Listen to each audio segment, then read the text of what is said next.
여러분, 가족 간의 유산 다툼으로 피를 부리는 끔찍한 사건들이 자주 뉴스를 통해 접하고 있습니다. 우리 주위에서 부모님으로부터 물려받은 유산 때문에 형제들이 서로 원수처럼 뜯고 뜯기다가 결국 남보다 못한 남이 되어 버렸다는 이 사례들을 우리가 솔창게 듣고 있습니다. 여러 부모님들에게 어떻게 하면 유산 때문에 자녀들이 싸우지 않고 서로 화목하게 잘 살 수 있을지 이렇게 물어봤더니 응답자 중 그 유산을 자식에게도 주고 일부는 사회에 환원해서 좋은 일에 사용하겠다는 응답이 제일 많이 나왔다고 합니다. 그 다음으로는 자녀 중 못 사는 자녀가 있으면 잘 사는 자녀보다 좀 더 많이 남겨주겠다고 하신 분도 있었고, 또 셋째로는 자신들이 정신이 흐려지기 전에 먼저 자녀들에게 부분적으로나마 큰 액수든 적은 액수든 상관없이 공평하게 나눠주겠다고 했고, 마지막 응답자들은 자신들이 살아있을 때 자녀들의 몫을 분명하게 정해놓고 또 이에 자녀들의 동의를 받겠다고 이렇게 대답했다고 합니다. 여러분, 정말 이런 방법으로 유산을 나눠주면 우리 자녀들이 서로 싸우지 않고 화목하게 잘 살 수 있을까요? 저희 아버지는 살아계셨을 때 늘 우리들에게 아빠, 엄마는 너희들에게 물질을 유산으로 남겨주지 않고 자신들의 믿음을 유산으로 주시겠다고 하셨습니다. 그래서 그런지 우리에게 남겨주실 만큼의 유산은 소유하지 않고 떠나가셨습니다. 제 주변을 살펴보면 부모님으로부터 유산을 받아서 잘 사는 친구들이 꽤 있습니다. 저는 그 친구들을 볼 때마다 솔직히 부러울 때가 있었습니다. 저희 아버지는 췌장암으로 돌아가셨어요. 근데 돌아가시기 전 3개월 전에 제가 이제 한국을 방문해서 한 달 동안 아버지를 케어했었습니다. 아버지가 돌아가시고 나자 아버지께서 사용하시던 그 유품들을 저 형제들이 갖고 싶은 대로 가졌는데 아빠가 사용하시던 성경책이나 일기 같은 것들은 다 제 동생들이 이미 또 언니가 다 가졌고 제가 받을 수 있는 것들은 많지 않았습니다. 그런데 제가 아버지가 사용하셨던 그 손때 묻은 핸드폰을 제가 가졌습니다. 그 핸드폰에는 아버지의 마지막 사진이 담겨 있었습니다. 그 사진은 다름이 아니라 저희 아빠가 이제 병원에서 앞으로 3개월만 남으셨다, 이제 3개월만 남았다라는 통지를 받으셨던 날, 이제 동생이 아버지를 찍은 사진이었습니다. 저희 아버지는 이제 병원에서 퇴원하자마자 저희들에게 교회 건축 현장으로 자신을 데려가 달라고 부탁하셨습니다. 정말 교회를 우리 가족만큼이나 사랑하시는 분이셨습니다. 부모님이 다니셨던 교회는 아주 꽤 큰 대형 교회였습니다. 이 교회가 다시 크게 건축을 하고 있었는데 아버지께서는 그 교회의 건축 현장에 가보고 싶다고 하신 것입니다. 교회 건축 공사 현장 주변은 사람들에게 방해를 주지 않기 위해 커다란 차단봉 바리케이트를 쳐놓았는데 아버지께서 오랫동안 그곳에 서 계셨습니다. 저희들은 처음에 아빠가 볼일을 보시는 것은 아닌가 생각했었는데 너무 오랫동안 그곳에 서 계셔서 보니까 아빠가 그 차단봉 바리케이트를 붙잡고 기도를 하고 계셨었습니다. 그때 인상을 제 동생이 사진에 담은 것입니다. 저는 아버지로부터 받은 물질적 유산이 하나도 없습니다. 하지만 아버지의 기도하시던 모습이나 늘 가정 예배를 드릴 때 우리 육형제를 위해 간절히 기도하셨던 그 음성들이 아직도 귀에 생생한 것을 보면은 그것이 참으로 커다란 유산이었다라고 생각을 합니다. 여러분은 자녀들을 위해 무엇을 남기고 싶으신가요? 또 여러분들이 자녀의 입장에서 있다면 마지막 부모님으로부터 받고 싶은 것은 무엇입니까? 어떻게 자녀들에게 유산을 나눠주는가에 한 집안의 흥망성쇠가 달려 있을 정도로 유산을 나누는 것이 매우 중요하죠. 지난주에 우리는 여호수아서 13장 그 정복한 땅을 이스라엘 지파에게 분배할 때 하나님의 분배 원칙에 대해서 나눠봤습니다. 하나님께서 우리에게 땅이라고 하는 축복을 나눠주실 때 사람이 필요한 만큼 우리가 소유자로서가 아니라 나눔을 위해서, 그리고 받은 땅의 경계를 잘 지키고 받은 땅이 하나님의 기업이 될 수 있도록 청직의 역할과 책임을 잘할 수 있게 위해서 받았다고 했습니다. 오늘은 본문 말씀을 통해 이스라엘 자손들이 구체적으로 어떻게 땅을 나누어 주고 받았는지 알아보도록 하고, 특별히 갈렙이라고 하는 인물을 통해 우리가 받아야 할 땅, 받아야 할 복을 어떻게 구해야 하고 그의 신앙을 통해 우리가 배워야 할 것은 무엇인지 묵상해 보는 시간을 갖도록 하겠습니다. 먼저 1절에서 5절까지는 요르단 서편 땅을 이스라엘 지파에게 분배하는 내용입니다. 이미 루벤, 갓, 그리고 므낫세파 중 50% 반은 요르단강을 건너기 전에 요르단 동쪽 땅을 분배받았습니다. 요르단강을 건너고 나서 정복한 가나안 땅을 이제 나머지 9지파와 므낫셋의 남은 50%반 지파에게 이제 분배하는 내용입니다. 하지만 레위 지파는 성막과 예배를 담당하기 때문에 땅을 분배받지 못하고 각기 이스라엘 지파들이 분배받은 땅에서 48개의 성 안에 살게 되어 있었습니다. 요르단 동편과는 달리 서편 땅을 분배할 때 대제사장 엘르아살과 여호수아 그리고 각 지파의 대표들이 함께 했다는 것을 보면 이들의 합의와 동의가 있었던 것으로 알 수가 있습니다. 엘르아살은 아론의 셋째 아들이죠. 아론이 죽은 후 대제사장직을 이어받은 사람입니다. 그리고 여호수아를 이스라엘 지도자로 안수한 사람이었습니다. 엘르아살이 함께 있었다는 것은 종교적, 영적 지도자가 함께 했다는 것이 됩니다.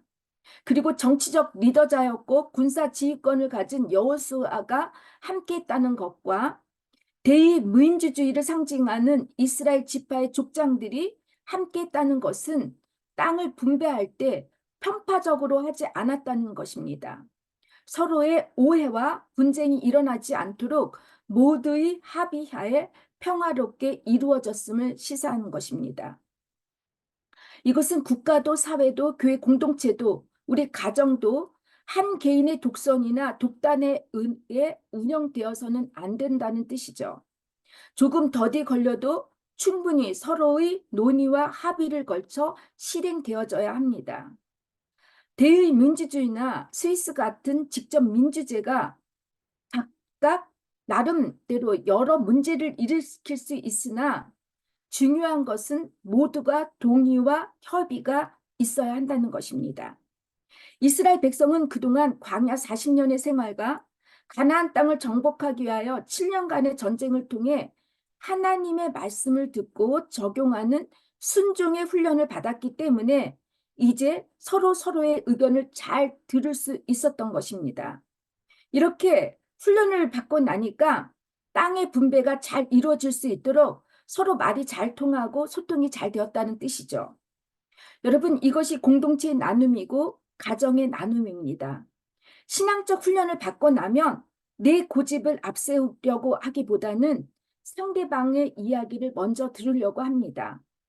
하나님께 순종한 첫 번째 훈련은 일단 잘 들어야 하는 것입니다. 청종하는 것이죠. 하나님의 말씀뿐 아니라 주변 사람들의 말을 오해 없이 잘 들으려고 하면 소통이 잘 되는 것입니다. 그러나 듣는 훈련을 거치지 않는 사람들이 모이면 어떻게 되죠? 배가 산으로 올라가듯이 중구난방이 됩니다.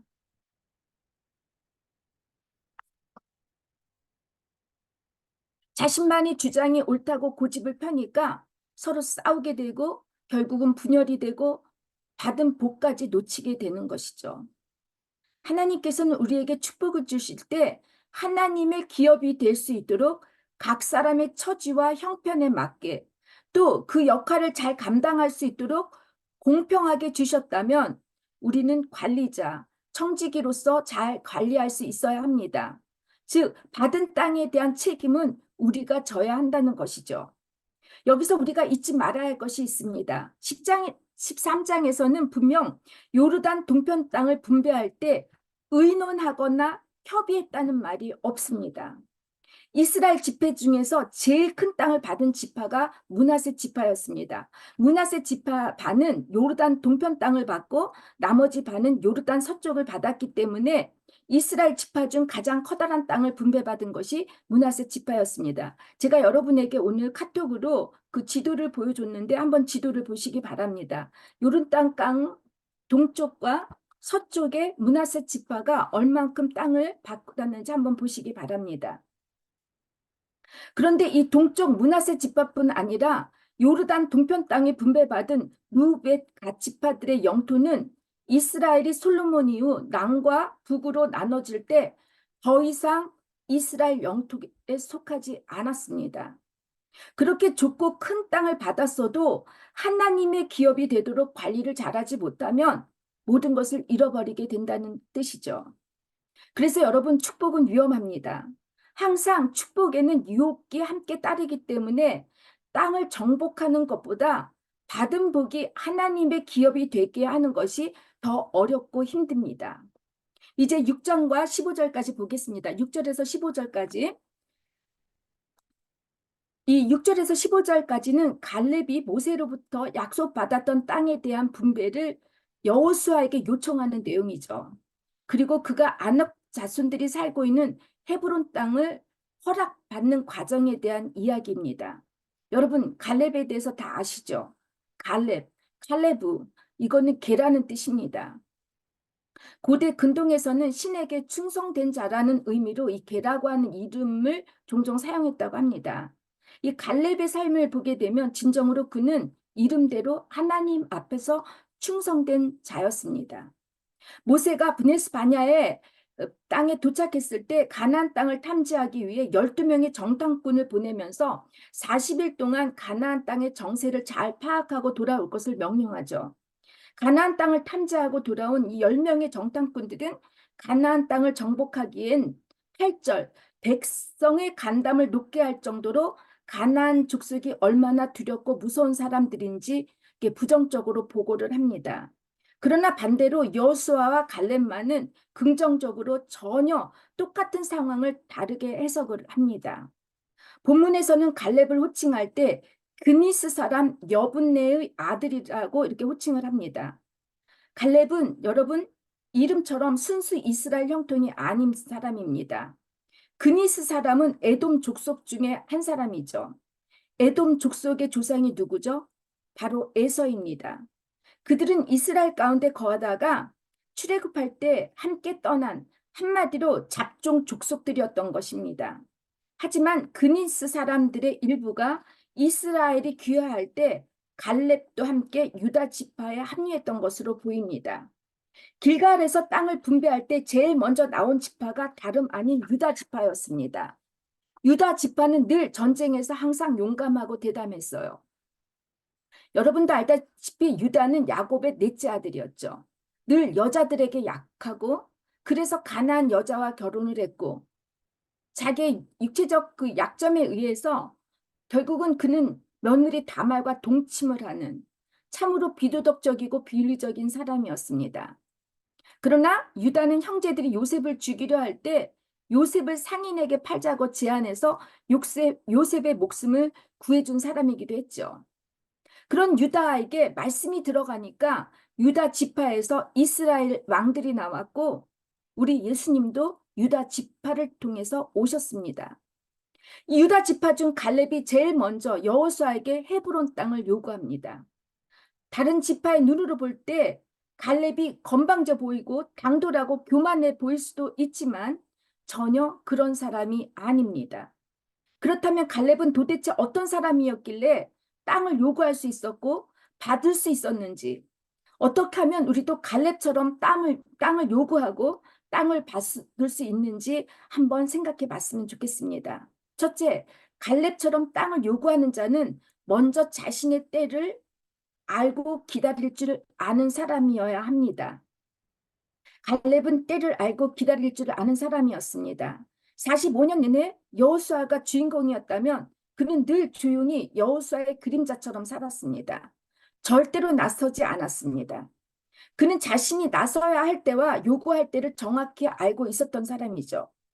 갈렙은 때가 되면 반드시 하나님의 약속이 이루어질 것이라는 사실을 믿었고, 이 믿음의 토대 위에서 무려 45년이라는 긴 시간을 잘 기다리고 인내했던 사람입니다. 잘 버티고 기다리는 훈련을 받고 나니까 이제 여호수아가 92세, 뭐 한 100세 정도 되었을 때 13장 첫째 절에서 그렇게 나오죠. 여호수아가 나이가 많아 늙었다고. 그러나 아직 땅을 정복해야 할 땅이 많이 남았다라고 얘기하는 것을 보면 이 여호수아가 하지 못한 일을 85세가 된 이 갈렙이 여전히 가장 어렵고 힘든 일을 하겠노라고, 그리고 앞장서겠노라고 이렇게 말을 하는 것이죠. 예수의 복음이 우리 안에 들어가 새로운 피조물이 되기까지 우리는 여러 훈련을 거치게 됩니다. 하나님의 때가 될 때까지 기다리고 인내할 수 있는 것이 우리가 하나님의 자녀로서 받을 수 있는 가장 커다란 시험이고 훈련이기도 합니다. 마음이 조급해서 하나님의 때를 알지 못하고 성급하게 뭔가를 여러분 해보세요. 그냥 100% 실패입니다. 둘째, 갈렙처럼 땅을 요구할 수 있는 자는 하나님의 시선으로 모든 상황을 보고 판단할 수 있는 사람이어야 합니다. 모세가 가나안 땅을 정탐하라고 심부름시킬 때 갈렙은 7절에 보니까 성실한 마음으로 보고 했다고 합니다. 이 성실한 마음을 히브리어 원어로 보니까 마음에 믿어지는 그대로, 즉 믿음의 눈으로 봤다라는 것이죠. 여호수아와 갈렙이 가나안 땅을 정탐하고 모세에게 이렇게 보고를 합니다. 우리가 곧 올라가서 그 땅을 취하자. 능히 이기리라. 13장 30절에 나오죠. 우리가 두루 다니며 정탐한 땅은 심히 아름다운 땅이라. 여호와께서 우리를 기뻐하시면 우리를 그 땅으로 인도하여 들이시고 그 땅을 우리에게 주시리라. 이는 과연 젖과 꿀이 흐르는 땅이니라. 다만 여호와를 거역하지는 말라. 또 그 땅 백성을 두려워하지 말라. 그들은 우리의 먹이라. 그들의 보호자는 그들에게서 떠났고 여호와는 우리와 함께 하시니라. 그들을 두려워하지 말라고 이렇게 얘기를 합니다. 여러분, 우리에게는 언제나 내 힘으로 도저히 해결할 수 없을 만큼 힘들고 어려운 일들을 직면할 때가 있습니다. 그러나 이 문제들을 어떻게 보느냐가 중요한 것입니다. 인간의 눈으로 보느냐, 아니면 하나님의 시선으로 보느냐에 따라 문제를 바라보는 방향이 달라질 수 있다는 것이죠.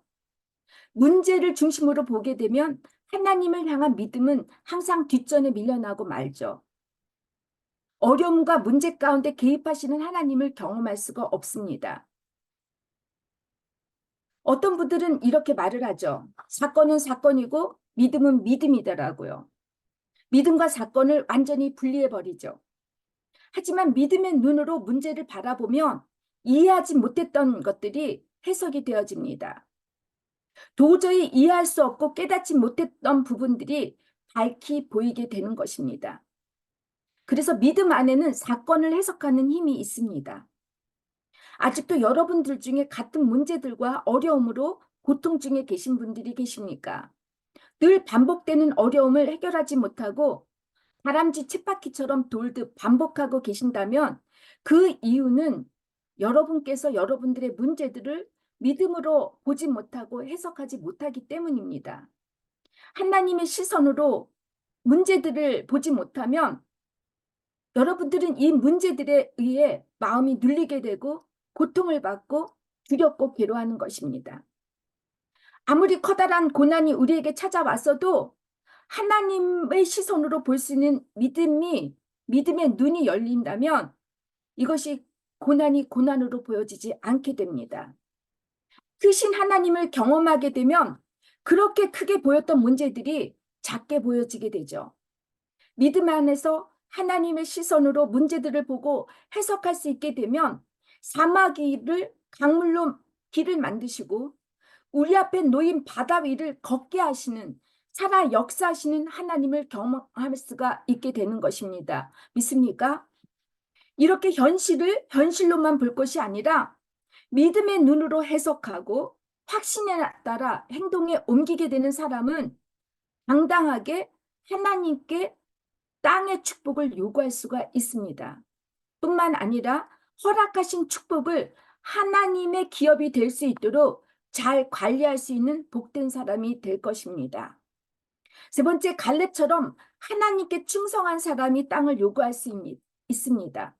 하나님께 충성했다는 말이 히브리어로 여호와를 온전히, 여기서 히브리어 말레 온전이라는 말이 충만하다, 만족시키다라 이런 뜻이 있는데요. 즉 하나님께서 만족하실 정도로 변함없이 충분히 그분의 뜻에 순종했다는 것이 충성했다는 뜻입니다.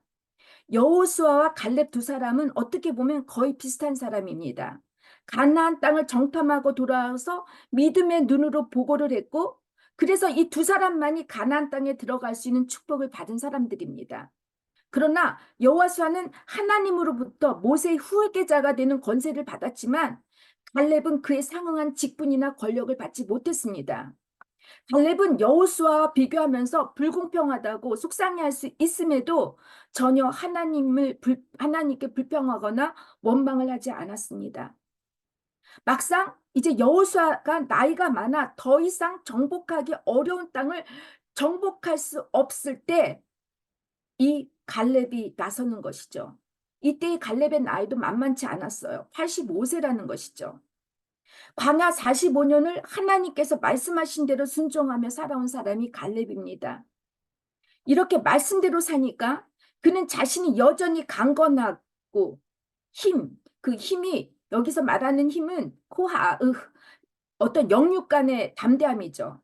그 힘이 있어서 그때나 지금이나 가난한 사람들을 감당할 수 있다고 이렇게 말을 합니다. 하나님께 충성하는 사람이란 하나님을 향한 변함없는 사람, 하나님을 향한 신뢰함이 한결같은 사람이죠. 그리고 하나님과의 약속을 끝까지 지키는 의리 있는 사람입니다. 이런 사람을 주님께서는 기뻐하시고 이런 사람이 하나님께 땅을 달라고 요구할 수 있다는 것이죠. 여러분께서 하나님께 복을 달라고 기도할 때 이런 갈렙과 같은 믿음을 소유하고 있습니까? 그렇지 않다면 정말 땅을 요구하고 싶은, 기도하고 싶은 바람이 있다면 이 갈렙과 같은 믿음의 소유자가 되게 해달라고 기도해 보시기를 바랍니다. 네 번째, 갈렙처럼 땅을 요구할 수 있는 사람은 현실이 아닌 미래, 그러니까 우리 자녀의 믿음을 위해 미래를 준비하는 사람입니다. 갈렙은 자신의 눈에 보기에 좋은 땅을 요구하지 않았습니다. 그는 지금까지 아무도 정복하지 못한 아낙 산지를 달라고 했습니다. 아낙 족속은 여러분 산족입니다. 산족은 보통 키가 크고 거대한 힘을 갖고 있는 거인족이었죠. 그래서 모든 이스라엘 백성들은 이 아낙 족속을 두려워했다고 합니다. 하지만 갈렙은 내가 이 힘든 일을 하지 않으면 주님을 배울 수가 없다고 인생의 마지막에서 가장 힘든 싸움을 자청하죠. 내가 그거 하려고 지금까지 살아 있었다라고 이렇게 자신감 넘치게 말을 합니다. 하지만 그는 무조건 주옵소서라고 하지 않습니다. 공짜로 이거 달라고 말하지 않습니다. 갈렙은 여호와께서 혹시 나와 함께 하시면 이라는 표현을 사용하는데 이 혹시, 이 울라이라는 거는 만약이라고 하는 이런 가정하는 의심으로서의 혹시로서만 사용하는 것이 아니라 정령, 필사라고 하는 소망과 확신의 뜻이 내포되어 있습니다. 갈렙의 신앙을 볼 때 그가 혹시 하나님이 나와 함께 하신다면 이라고 말을 했다면 이 말 안에는 여러분 의심보다는 내가 하나님보다 혹시 앞서가는 교만을 행할까봐 건방을 떨지 않겠다는 겸손함과 분명히 땅을 차지할 수 있다는 희망이 들어가 있다는 것입니다.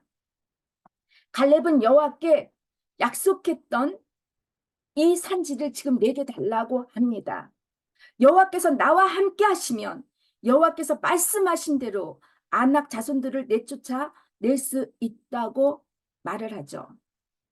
여러분, 이방인으로서 무시당할 수 있었던 갈렙이었어요.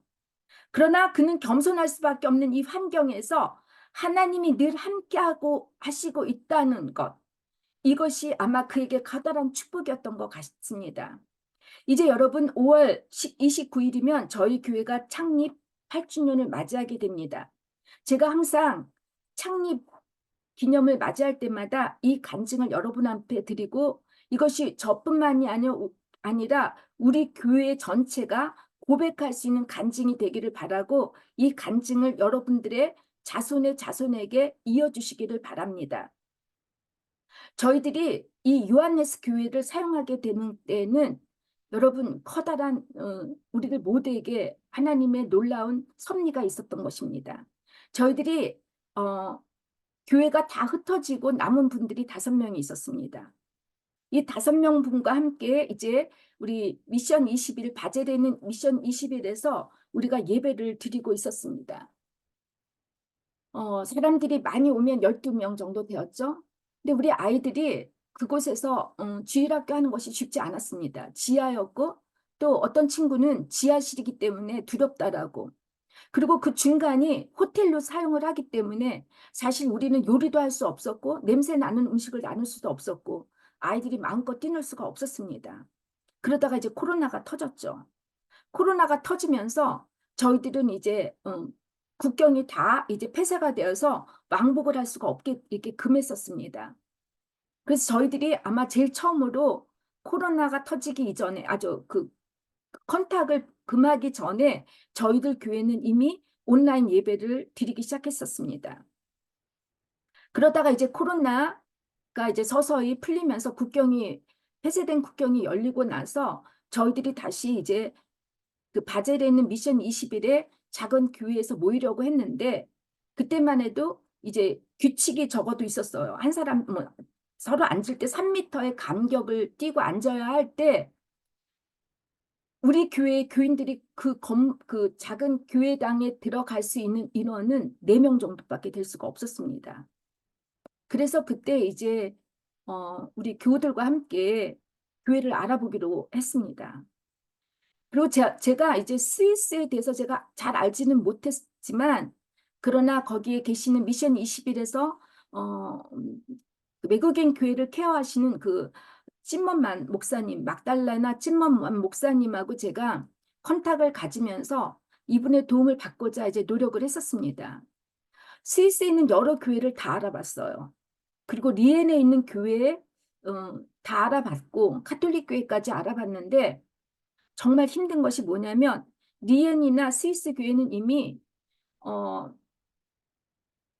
그 긴축 재정을 했기 때문에 이 교회 건물들이 이제 시와 함께 공용해서 사용을 하게 돼 있고, 시에서는 너네들이 교회 건물을 사용할 때 얼마든지 거기에 나오는 월세, 렌트를 받아서 교회를 운영하라는 방침이 있었습니다. 그러니까 교회를 우리가 빌려서 사용할 때 1시간당 뭐 300유로에서 300프랑에서 뭐 400, 500까지 올라가는 경우가 있는데, 사실 교회 하나를 우리가 봤는데 목사님이 거의 될 것처럼 얘기를 하셨어요. 그래서 기뻐했는데, 저는 기도할 때마다 그런 교회는 아닌 거였었어요. 제가 기도할 때는. 근데 그 교회를 사용할 수 있다라고 하니까 저희들이 모두 기뻐했는데, 이분이 미안해서 그런지 그 결정을 하지 않고 사용할 수 없다는 것을 저에게 통지를 보내지 않았습니다. Anyway, 모든 우리가 예배를 드릴 수가 없게 된 상황이었습니다. 그리고 났는데 제가 늘 우리 지금 요한네스 교회 앞을 지나갈 때마다 그 교회를 보게 되었습니다. 정말 작고 예쁜 교회였고, 저 교회를 하나님 우리에게 주면 어떻겠느냐는 마음을 제가 했는데, 감히 제가 저 교회를 내가 달라고 하는 이야기가 이런 바람은 있었지만 입으로 시인할 수는 없었습니다.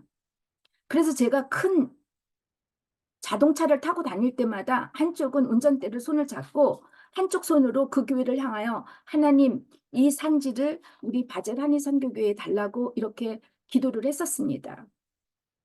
보통 이렇게 현대적인 건물의 교회는 카톨릭 교회들이 되게 많아요. 그래서 저는 그 교회가 카톨릭 교회인 줄 알았습니다. 그러다 어느 날 르락에서 목회자회들이 있는데 그 교회가 카톨릭 교회가 아니라 우리 기독교 교회에 들어갔다라는 것을 제가 알게 됐고 그 교회를 사역하는 목사님을 보게 됐었습니다. 근데 이 목사님이 너무 깐깐한 것 같아가지고 조금 시간을 보자고 생각했는데 그 목사님이 다른 교회로 가셨습니다.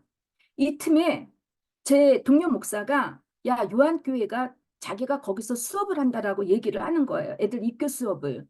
그리고 그 교회가 지금 목사가 없는 상태에서 거의 비어 있다라는 거예요. 그래서 제가 그러면 이 교회를 우리가 사용할 수 있겠느냐고 했더니 한번 알아보라고.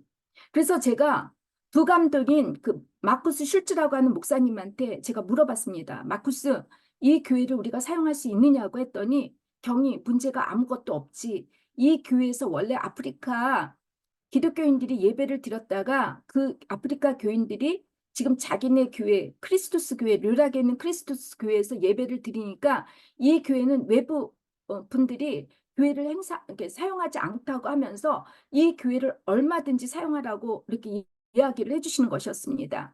그리고 목사가 비어 있으니까 그때 그 목사를 대표해서 대신해서 케어해주는 목사님이 저와 함께 제일 처음 목회자 수련을 받았을 때 같이 연수 교육을 받았던 분이었습니다. 그래서 제가 이 교회 열쇠와 모든 것을 받게 되었고 이 교회에서 하는 말이 경이 너가 독일교회에서 일을 하니까 너네들이 렌트를 내지 않아도 된다라는 이야기를 했었습니다. 그래서 제가 아니라고 우리 교회가 어느 정도 렌트를 내야지만 이 독일 교회하고의 일할 때 어떠한 불평 불만을 우리가 받지 않을 수 있을 것이라고 얘기를 하면서 제가 그 열쇠를 그 친구 목사님으로부터 받고 그날 제가 교회에 앉아가지고 펑펑 울었습니다. 그리고 너무 반가운 나머지 우리 교인들에게 이 교회 사진을 다 찍어서 보냈습니다. 여러분, 하나님이 함께 하시면 우리가 이방인이고 우리가 이 독일 교회가 지금 예배를 드릴 수가 없는 형편에 처해 있고 이 교회를 질 때 1,5 밀리온엔 그러니까 적어도 우리나라 돈으로 20억을 들여서 교회를 졌다고 하는데 우리 교회가 어떻게 우리 힘으로 이 교회를 살 수도 없고 이 교회를 우리가 어떻게 사용할 수가 있겠습니까? 그러나 하나님이 함께 하시면 하나님이 우리와 함께 하신다는 것을 우리가 고백하고 우리 함께 연합해서 기도를 한다면 생지의 축복을 우리가 받을 것을 저는 우리 교회의 건물을 통해서 깨닫게 되었습니다. 여러분 믿으시길 바랍니다. 비록 우리들이 외국인이라 할지라도 스위스, 프랑스, 독일에서 살고 있지만 또 부족하고 언어적으로 여러 가지 연약한 우리들이고 또 불편함들이 많이 있을 것입니다. 그럼에도 우리가 예수를 낳을 수 있는 하나님의 사람들이 된다면 예수의 복음을 전할 수 있는 자손들을 우리의 자손들이 되게 해달라고 이렇게 기도하신다면 여러분 우리들은 하나님께서 이 우리가 구하는 산지들을 주실 것이라고 믿고 여러분 갈렙과 같은 믿음의 소유자가 되기를 주님의 이름으로 축원합니다. 가장 정복하기 어렵고 힘든 헤브론 산지를 달라고 했기 때문에 가장 큰 선물인 예수님이 갈렙의 후손에서 오지 않으셨습니까? 저와 여러분은 이기적이고 본능적인 자식을 사랑하기보다는 예수가 오실 수 있는 헤브론 산지를 우리 자식을 위해서 그 자식을 사랑하는 마음으로 기도하는 여러분과 제가 되기를 축원합니다. 그리고 저희 교회가 앞으로 우리의 2세, 3세가 나올 수 있도록 그래서 이들이 우리 부모들이 우리가 기도했던 그대로의 기도를 되새기며 복음을 전파할 수 있는 우리의 자녀들이 다 나올 수 있기를 주님의 이름으로 축원합니다. 이제 기도하겠습니다. 하나님 참으로 감사합니다. 이렇게 공동체 식구들이 여러 가지 각자의 훈련을 통해서 하나님 훈련을 받고 나니까 우리들 서로가 소통을 잘하게 되고 그 소통의 기도를 통해서 하나님이 저희 요하네스 교회를 사용할 수 있는 놀라운 산지를 허락해 주심을 참으로 감사를 드립니다.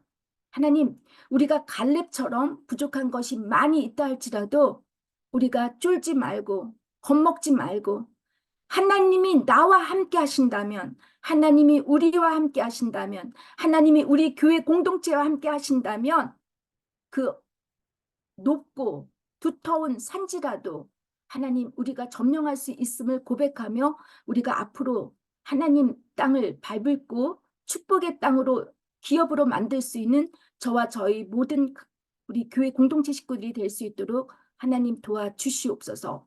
예수님의 이름으로 기도를 드립니다. 아멘.